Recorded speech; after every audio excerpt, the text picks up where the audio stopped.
And bukod sa mabilis talagang bumula itong mga ante, ang bango-bango pa talaga nitong sabon na to. Oo, hindi ako OA ka. Ayan, kagigising lang ng ante nyo.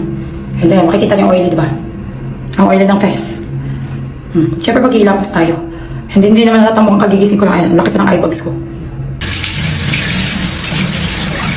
And siyempre, okay ko sa inyo para dapat ko sa mga. Ito yung mga ante. Charcoal siya. Ayan. Alam niyo ba, ang ganda na ito kasi ito na nyo. Bulang-bulang na ito mga ante. Hindi po mga yan. Talagang magulang ang sabon na pero. DYLN siya mga ante. Ayan. Pakita sa inyo. Siya. Ayan, charcoal, DYLN. Caustic soap. So, yan. Ang ganda ng sabon na ito mga ante. So, ayun. Anti-acne na ito mga ante. And whitening soap na po ito mga ante. Tanawa na natin.